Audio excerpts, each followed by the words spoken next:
You're still watching Morning at NTV. Thank you so much for being with us. Now, this morning is a special one as we are having a special National Youth Day commemoration edition here on Morning at NTV. I am Priscilla Regina Naluoga. Now, this is in partnership with BRAC Uganda, and on this National Youth Day, our theme is unlocking opportunities and youth-friendly business registration. We are here to discuss how young people can overcome challenges in formalizing their businesses, a critical step for accessing financing, creating jobs, as well as driving economic growth.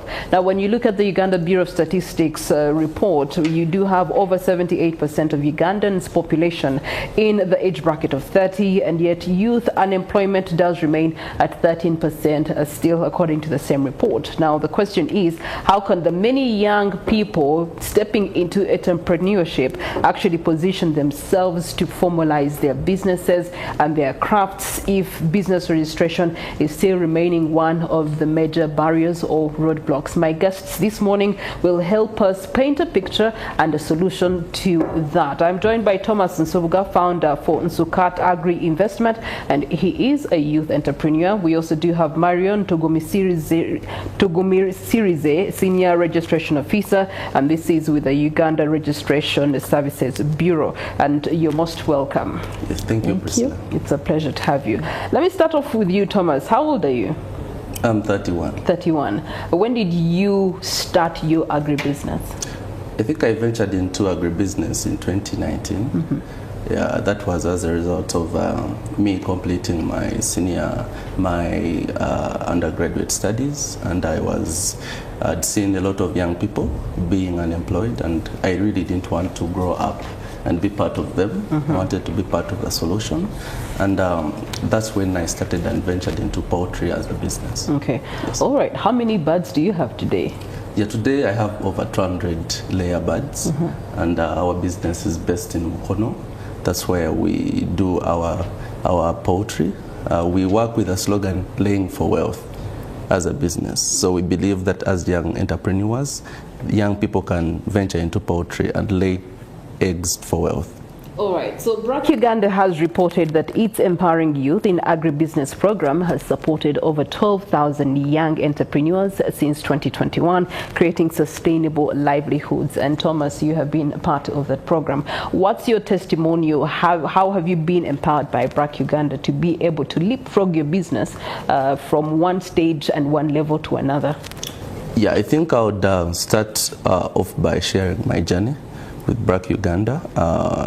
I joined BRAC Uganda as a scholar.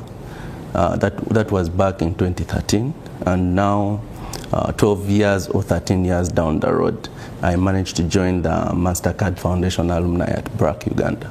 So as an alumni, we receive a lot of benefits that come with being part of the association, an umbrella that governs over 5,000 young people.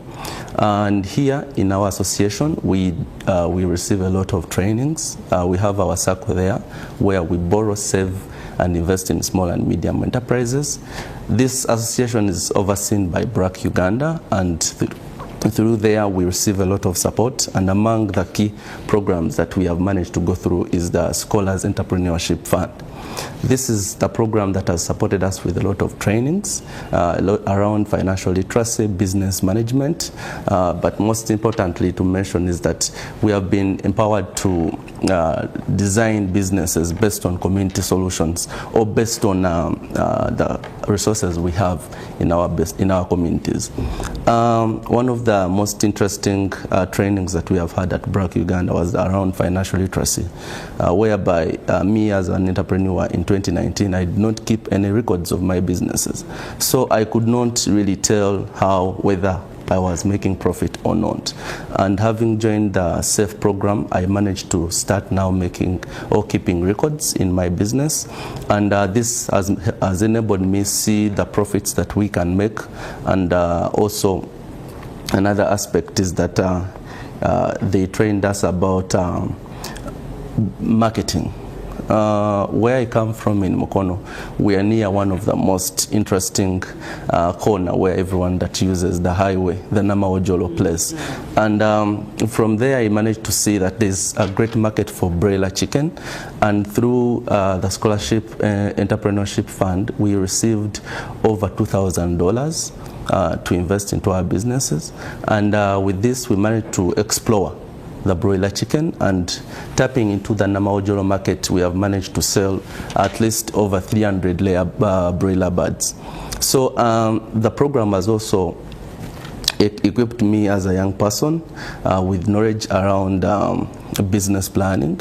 Before we didn't have a business plan, and right now we have a business plan, and with this business plan we have applied for other opportunities as a business. We are looking into registration of our business, which we have already done with URSB, and with this we are now able to go ahead and look for funding from other financial institutions. Okay, all right. You have mentioned URSB. I know that registration was a cumbersome process for you formalizing your business. Talk to us from your lived experience. What were the major challenges you faced as you were formalizing your business? I think the major challenge that I faced personally was about the resources. First, I didn't have the money as a person to register, however much I wanted to register my business. I knew the benefits. And how much money are we talking? That is about 90,000. Okay. If you look at young entrepreneurs, a business that makes approximately 100,000 on a month, you cannot take away 90,000 for registration. But with support from BRAC Uganda, we managed to register our business, and with this, inside there, very many young people face other challenges. First, there's limited awareness on where to go. For example, my business operates in Nama, Mukono. Young people like me are confused whether to register with Nama or Nama sub-county or register with URSB that is based in Kampala. So young people don't have access to information on where to go and what to start with. So then another challenge that we faced is that limited access to digital tools. Most of these services are online, and as young people, we have access to phones, but most of our fellow young people who are based in rural areas don't have these phones, don't have these digital tools to navigate these online platforms to register. And one of the biggest challenges that me personally faced is that the continuous rejections. Every time you upload a name, it is registered, it is rejected by the portal, and along the way, you are forced to either give up or go to the nearby offices, and that also involves costs. So you wouldn't want to again pull the little profit you're making. More than 90,000 Ugandan shillings you have to part away with. Yes. Okay.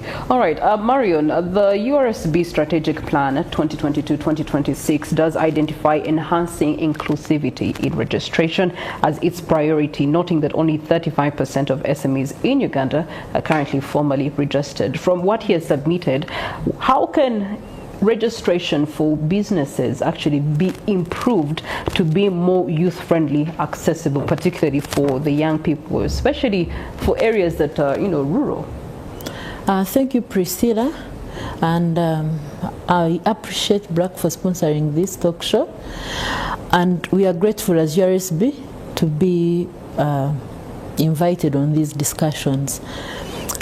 In consideration for the youth, URSB has simplified its processes with the recent legal reforms and technological advancements.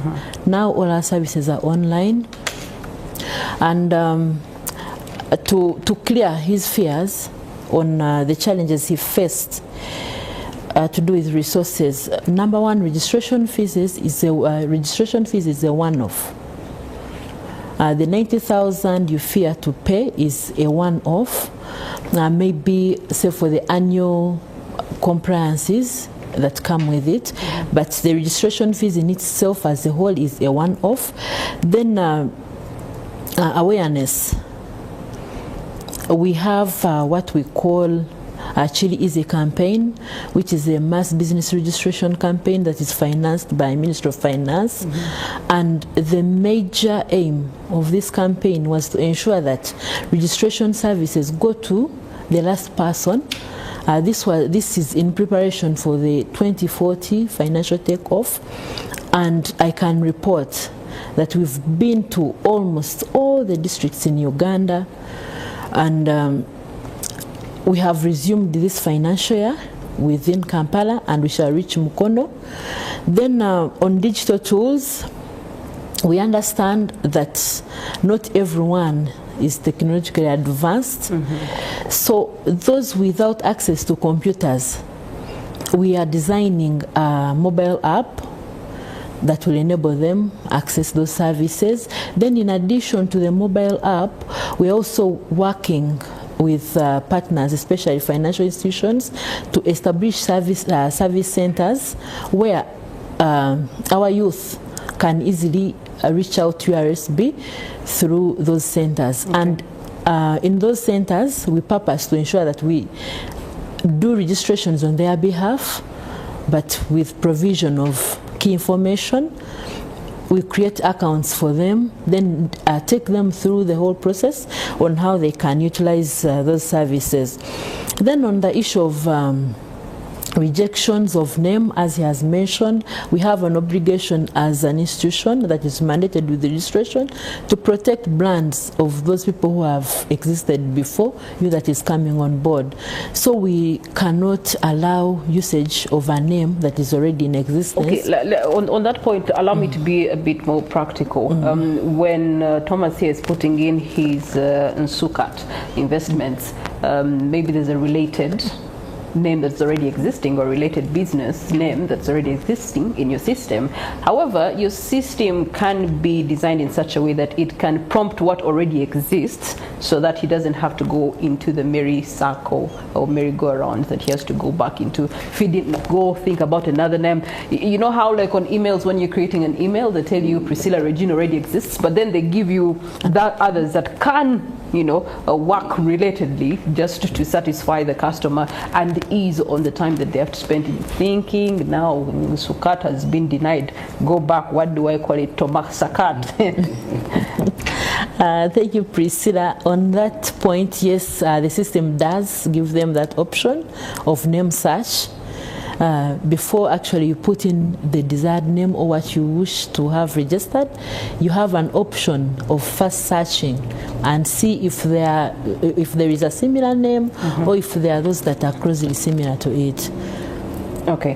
What other innovation strategies have you deployed to ensure that the services are acquired easily for the young people's formalization of businesses? As I said, that with digitalization and understanding that youth are can no longer be kept in the analog, we offer all our services online, and this cannot be achieved unless you partner with key players in the market. Whereas we have the online business registration system, without clear trainings to the youth or whoever desires to use our services, it becomes difficult for us. So we ensure that we partner with local government. Then on invitation of these youth-led enterprises, we offer them trainings. Then we also participate in incubation projects. For example, there is one that is run by Stanbic. We usually go there and offer them training. Then I also give an example of what Total is doing. I've forgotten the agency name. They offer trainings to these enterprises. Okay. So another innovation that URSB, together with the support of government, has worked on is simplifying the registration process by using a single registration form. That is for the youth who intend to incorporate companies.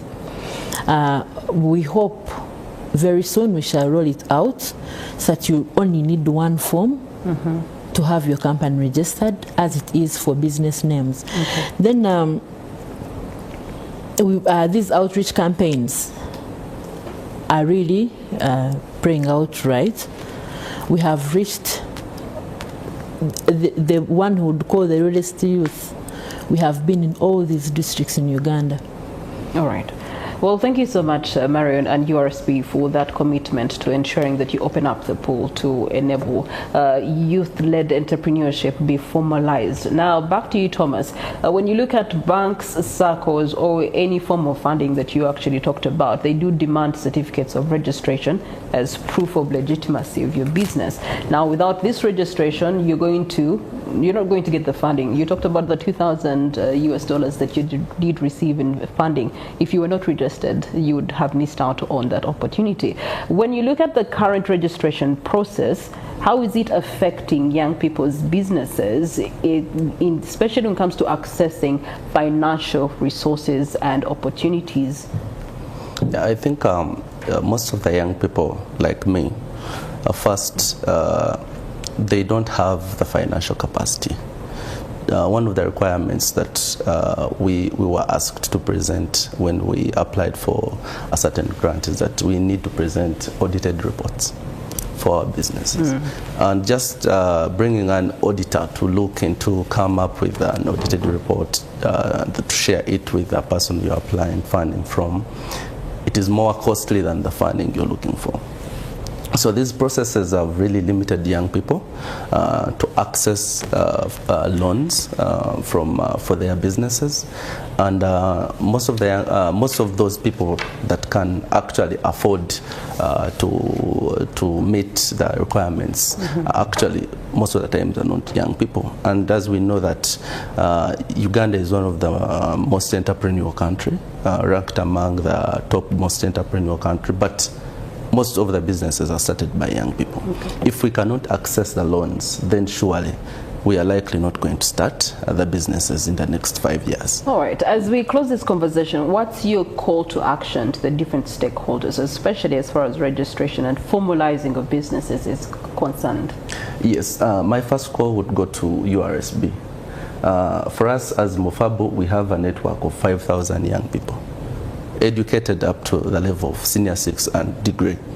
So this is already a platform for young people where if you're directing services that target them, it would be the best platform to come to. Secondly, I've seen on several occasions the government coming in to support SACCOs for different categories of people.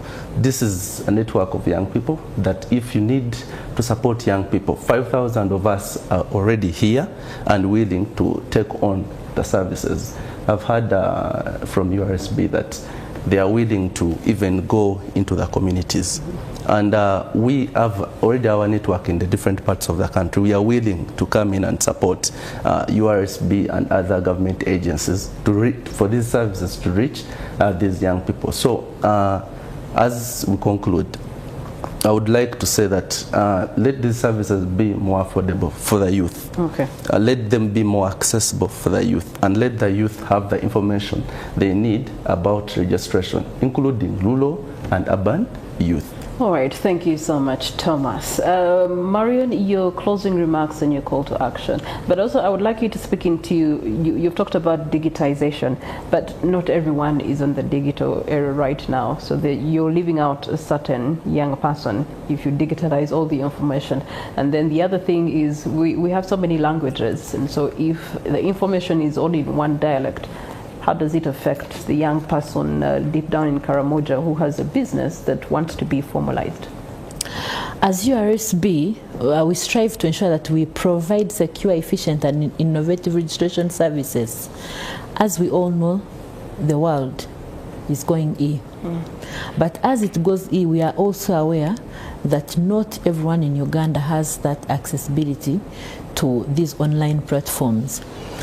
So as we call upon the youth to take the first initiative of formalizing their businesses, we are also mindful of the fact that they need support. So in partnership with our key players in the sector, financial institutions, we are launching out, or we are rolling out service centers where youth with limited knowledge and access to computers can easily find us or receive these services from us. And as URSB, when it comes to issues of the cost of registration, we are mindful of that, and we offer technical guidance to government when they are setting these fees. And we continue to assure the public that as URSB, we only charge the fees that have been assigned to those services by government, but we do not forget to advise them that compliance helps them much, as he has said, that one of the challenges he's facing is a lack of audited reports. This is information that you collect as a person or a youth or an individual that is in business. You ensure that you have clear records. It becomes easier for whoever you call upon to help you put it in a format that is acceptable to the public. So for the youth, use the available options. Currently, we have regional offices all over the country. We have Mbale for Eastern Region. We have Barara for Western Region. We have Arua for West Nile. We have Gulu for Northern Uganda. And we have TREP centers in almost all districts of Uganda. And in when we add on these service centers that we are working on, I think we shall have covered the country at least 90%. And all our services will be easily accessible. All right, Marion, thank you so much. Duty Bearer, Uganda Registration Services Bureau. At the end of the day, youth-friendly business registration is not just about paperwork.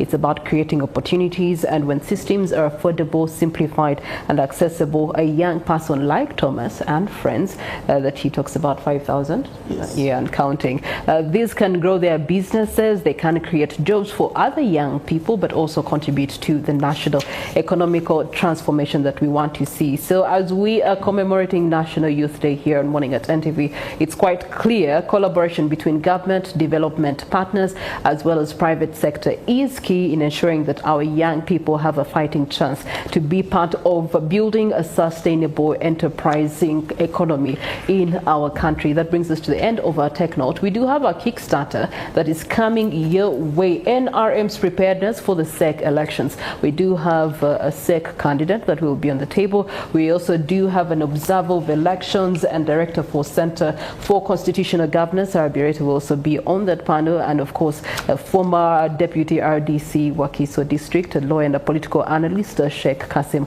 Kamgisha, will be on that panel too. Do stay with us.